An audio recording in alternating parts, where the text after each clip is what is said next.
Hi, I'm Joan Newcomb. Today's morning musings is the bigger picture. I'm doing a series of daily morning musings, and I'm using posts from my blog, Adventures in Density and Effort, as inspiration. Now, this is an older blog post, and the world has completely changed since then. So if I encounter anything that is out of date, I will interrupt myself and give you the most recent information. At the end, I will summarize the topic based on what's going on in the world today. Also, I have some special offers, so stay tuned to the very end to see what they are. The bigger picture. Your life is a movie created by you. You call in the players, determine whether it's a drama or a comedy, and continue to write the story plot as you progress through your life. I think of the people who've come and gone in my own life as cast members. Some have non-recurring roles. Some occasionally guest star in intermittent episodes. In movies on the screen, the bad guy is just an actor who's been hired to do a role. They play the villain, terrorize the victim, get shot by the good guy, and afterwards, when the filming is stopped, everyone gets up, takes off their makeup, shakes hands, and goes out for drinks. Believe it or not, the same thing happens in life. In the spiritual realm, there are no ethics. There's no right or wrong, no good or bad, no black or white. We come from this non-physical environment out of complete acceptance and neutrality,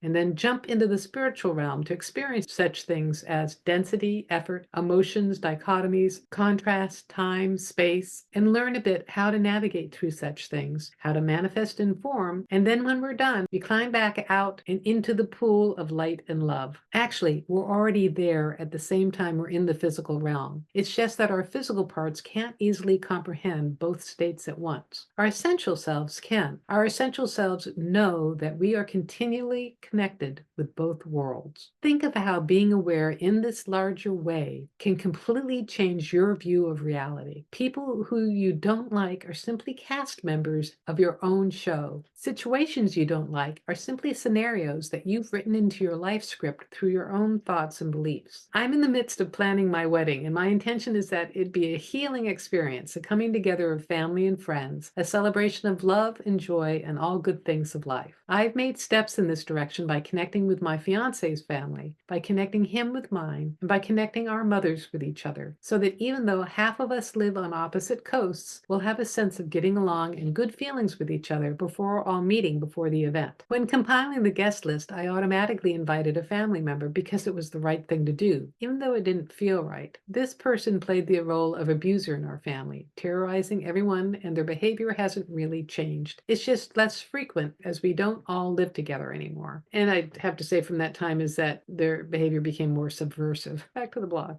When I received his letter responding to the invitation, I didn't open it for 3 days because I like to time when I'm going to be upset. I had clients to meet with, a class to teach, readings to give, and I like to be in a clear emotional space when doing those things. As it turned out, they're choosing not to attend my wedding, which is a great relief. Stepping back, I see that my fiance and I had set an energy of love and community that hadn't attracted someone who lives in a very different vibratory level. Stepping back even more and viewing the bigger picture, this person is actually a being of light, and I was really excited about interacting with when my light came into physical form within this family grouping. They, however, had already accumulated an amount of contrast and disharmony, so our lights never really connected. Some years ago, I realized they never would during this lifetime, and that it was okay because at the end of this film, when the cameras stop rolling, we'll all get out of costumes and makeup and go out for drinks. On some level, we're doing that already. My experience with the people who've already passed is that I connect with their essence, not their personality. They become easier to talk with, even if they're harder to hear. So it is with anyone now in physical form with challenging issues. We can talk about it after the cameras have stopped rolling. I no longer see this world as a school with required lessons to learn in order to progress up through the spiritual grade levels, or hold the belief that if you don't learn specific lessons, you have to repeat the class again. That's a very linear perception of spiritual reality. Not every issue needs to be resolved in this lifetime, and it doesn't necessarily carry over to any future life. Life is about fine-tuning one's focus and bringing desires into form. The only purpose any of us have is to create. I'm choosing to navigate into more pleasant experiences of reality, and I'm also at choice with whom I have cast members in my reality show. So that was really funny to read because I've now been married for 18 years. I remember that time. There was a lot of drama leading up to it. Apparently,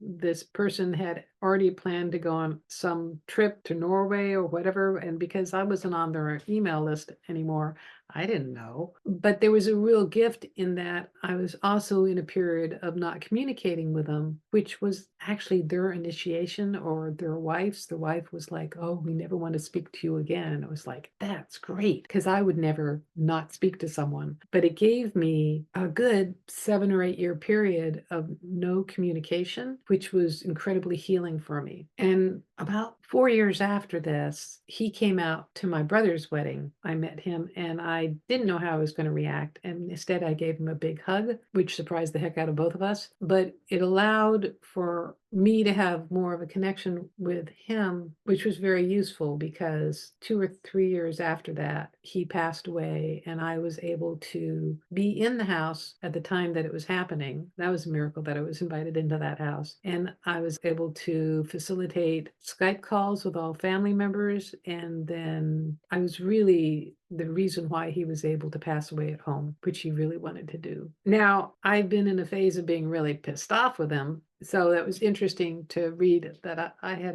in a sense, more spiritually mature perspective at that time. But it doesn't really matter because it is true that on a higher level, we're all really connected. We're all out there enjoying drinks or a good meal or tapas or something like that. It can be hard at different times to accept the cast members in your movie as cast members that you have cast and as characters who, once they're out of the storyline, once they're out of this movie, they're no longer playing the role of abuser. I think part of it too is just the residual damage and the perpetuated behavior in other family members that is continuing my resentment. I had something else I was going to say here too. One of the other things when I was reading about how there is no good or bad on the other side, it doesn't mean the other side is amoral. It's just that it is all light and love. And so there isn't a concept of bad. And coming into this realm is where good and bad exists. And when you find that you're navigating in the bad side, that's when it's like really uncomfortable and you're disconnected from your essential self. So you learn to navigate towards the good side and life gets a lot easier. But you do have to discern what is good, because what your priest might think is good or your grandmother might think is good is not really the good that is the essence of you as consciousness and navigating towards the light. So hey, this life is all a fun game, and my purpose of doing these videos is to give you some navigational suggestions so that you can experience a life beyond your wildest dreams. So if you like these videos, please share them with your family and friends. Also click the like button and subscribe, and that way you're telling the YouTube algorithm to get this out into more places so that more people can see this, because this information is so needed in the world today. And if you'd like a free sample of one of my consciousness techniques, click on the link below to the skybox technique. It'll give you an expanded perspective of your life and even a glimpse of what's going on the other side. And if you'd like some manifestation techniques, Manifesting Money and Miracles is my self-study course where you can gain techniques for manifesting more money and more miracles in your life. And if you want to know more, my website is joan-newcomb.com. There you can learn about my individual sessions where I take a look at the essence of who you are and what's going on in your life today. And I can answer any questions that you have, and it's all recorded just for you. And if you want to learn how to do this for yourself, Manifesting Money and Miracles is a good preparation for my coaching special where I work with you one-on-one and I give you specifically chosen consciousness techniques so that you can transform your life. You can find out more at my website, so go to my website, joan-newcomb.com, and I'll see you tomorrow in another Morning Musings.